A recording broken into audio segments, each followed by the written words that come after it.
Akronim SCBD memang nggak ada habisnya gitu ya. Dari awalnya Sudirman Central Business District, terus sekarang ada tandingannya gitu. Sudirman, Citayam, Mojong, Depok. Gue curiga di depan juga bisa muncul tuh akronim-akronim SCBD lainnya. Ini kayak misalnya kalau kita ke Bandung ya, ini kayak Setiabudi, Ciamplas, Braga, Dago gitu. Atau kalau lu jadiin topping martabak gitu, ini kayak susu coklat, banana duren. Atau kalau lu masih ABG gitu, cinta-cintaan gitu, ini kayak senyum cantikmu bikin dak-dikduk. Memang sepertinya nama SCBD perlu dipatenin kali ya, jadi kayak bisa dikomersialkan ya, lumayan kan. Ini sama kita tahu beberapa waktu belakangan ya, geng SCBD tandingan ini itu menginvasi pusat ibu kota, khususnya kawasan perkantoran tuh. Ini nama-nama seperti Roy, JJ, Bonge, Alpin, Kurma, Bengkoang, Semang. Nama seperti Roy, JJ, Bonge, Alpin, Kurma, John itu melejit seperti roket ya.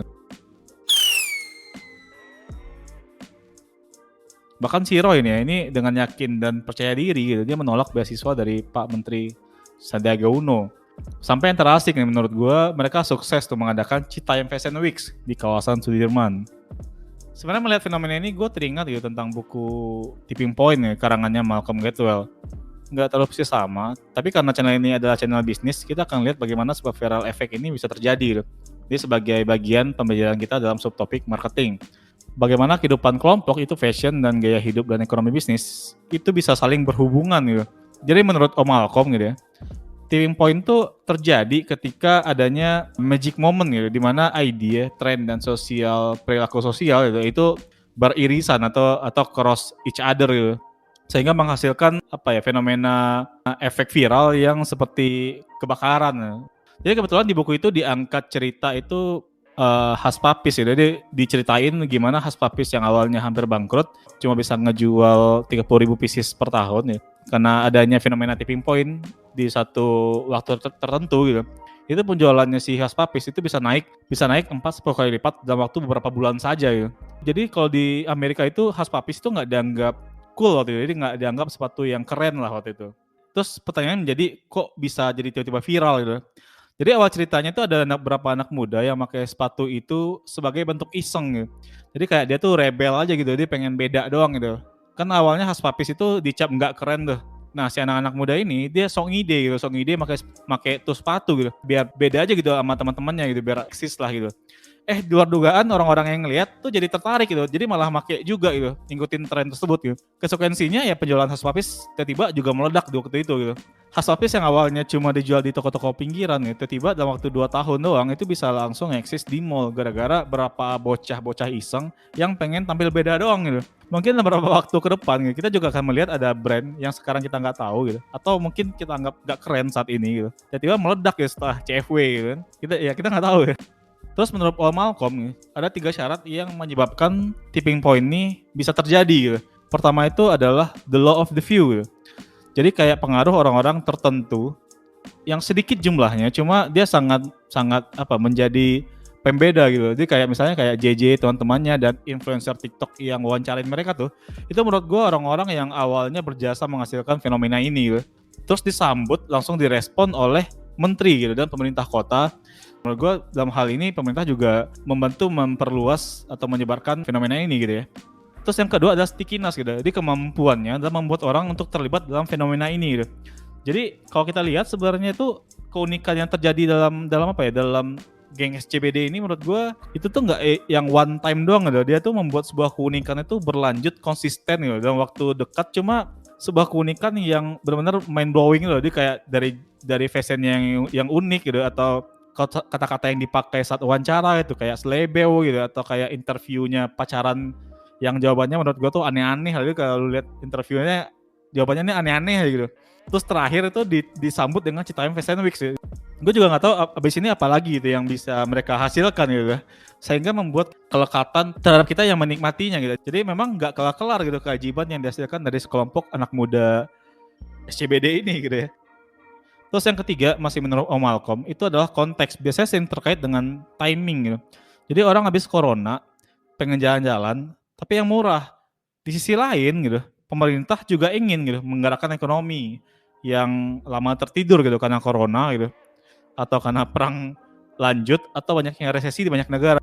Pertemuan dua keinginan ini membantu penyebaran fenomena ini dengan cepat sih menurut gue. Terus habis ini muncul menurut gue pertanyaan, fenomena ini akan berakhir di mana gitu. Jadi kayak apakah hype ini akan menjadi new normal sehingga MRT Sudirman itu akan selalu rame gitu, dipenuhi oleh geng-geng CBD ini, atau ini cuma sesaat doang gitu. Jadi kayak bentar terus habis ini juga hilang gitu. Nah, menjawab pertanyaan ini gue akan kasih dua jawaban kali ya.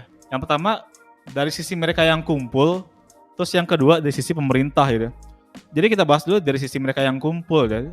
Dari sisi mereka yang kumpul, gue yakin sih nggak akan habis sih. Malah gue yakin akan makin banyak gitu. Belum lagi kan kita hitung dari yang Bekasi, Cikarang, Cibitung, gitu, Tambun, gitu, Ciputat, Maja, Rengas Dengklok. Kalau menurut gue pribadi yang pernah ke kawasan itu, memang spot itu benar-benar bagus sih. Baik dari sisi views maupun aksesnya gitu ya. Kalau kita lihat dari views, memang enak banget sih buat hunting foto-foto tema urban gitu ya, di daerah itu. Karena memang luas dan bangunan-bangunan itu memang kayak rapi, bagus aja gitu. Kalau sisi akses ya lu naik KRL, naik busway, LRT ya juga gampang deh. Ditambah lagi dekat dari Monas, GI, Tanah Abang. Lu habis beli baju, lu bisa singgah ke sana tuh sebentar gitu.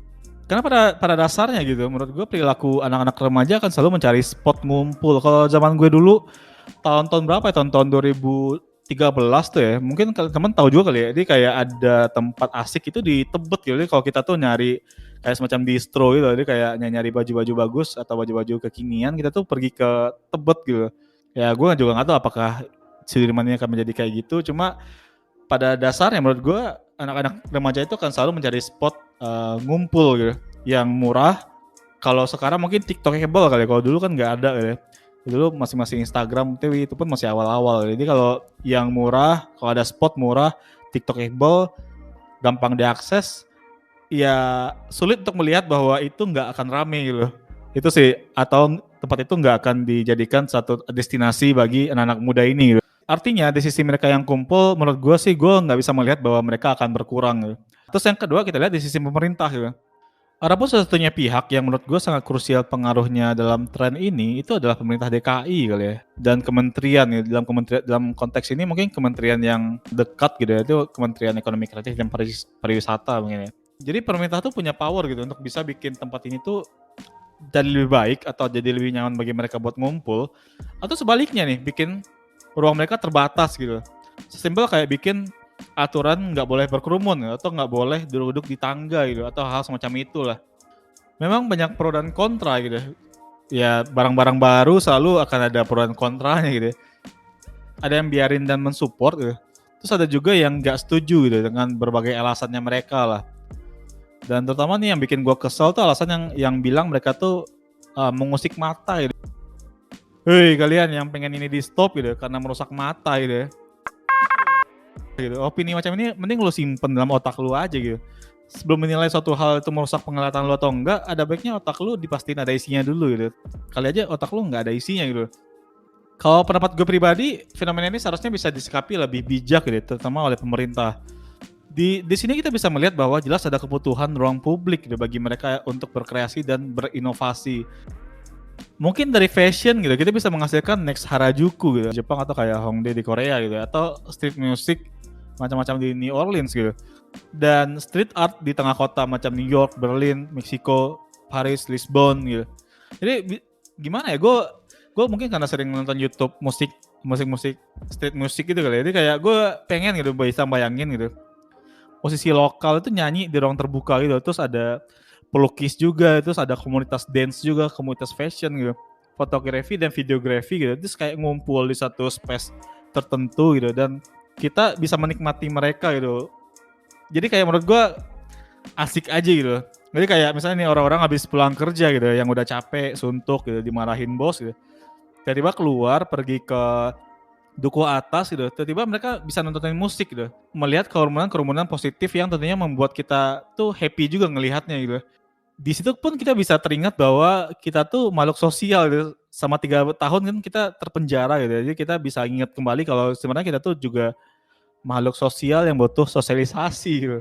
Toh gue nggak melihat ada alasan signifikan gitu untuk membuat mereka atau untuk menghentikan mereka gitu ya.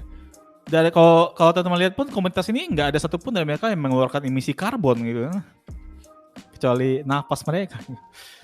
Meski masih banyak catatan gitu yang perlu ditingkatin lagi, seperti kayak gue habis baca berita juga tuh kayak ada yang tidur sampai pagi.